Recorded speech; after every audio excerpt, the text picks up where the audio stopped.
What is diversity? The Merriam-Webster Dictionary defines diversity as the condition of having or being composed of differing elements. This definition troubles me. While it makes sense, diversity means so much more. After some research for one of our class assignments, I stumbled across an article titled "Diversity Doesn't Stick Without Inclusion" from the Harvard Business Review. This article made so much sense to me. The article explained that part of the problem is that diversity and inclusion are so often lumped together that they're assumed to be the same thing, but that's just not the case. The article goes on with using an analogy by diversity advocate Verna Myers when she explains the difference.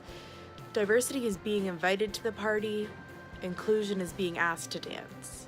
This article continued to make me think of some of my personal experiences with diversity. When I was young, my family decided to invite an African American girl into our home during the summer through an organization called the Fresh Air Fund. This experience inspired my personal theory about diversity. The first factor of diversity originates in one's internal thoughts and how accepting they are of diversity.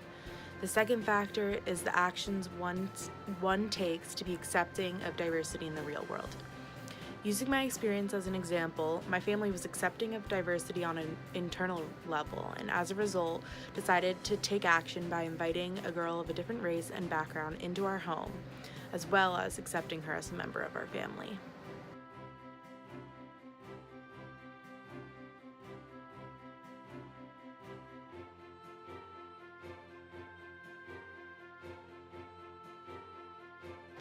As a future educator, I believe that diversity in education is very important.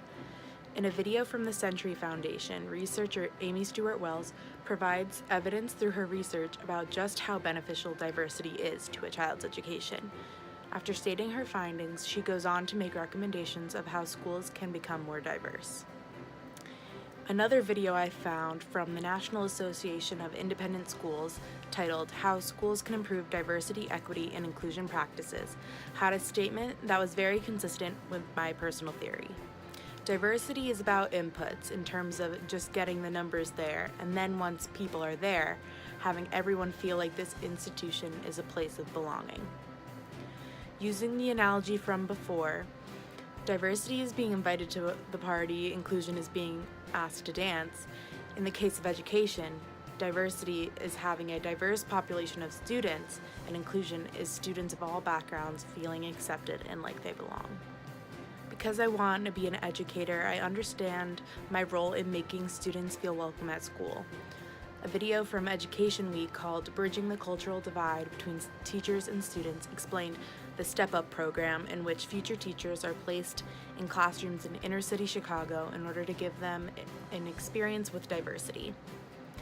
As a young white woman who grew up in a white suburb, I was encouraged by this video to seek out exposure to working with a diverse classroom. Since I want to become a teacher, this article I found from the Huffington Post called "The Role of Education in Advancing Diversity and Inclusion Breakthrough" explains how important diversity education is in general. It explains how diversity education is also important, especially in the business world today. This article continues stating that diversity education should be taught to school-age children. This article only further confirms my belief that teachers are preparing the next generation, and diversity awareness and education will become even more important in the future.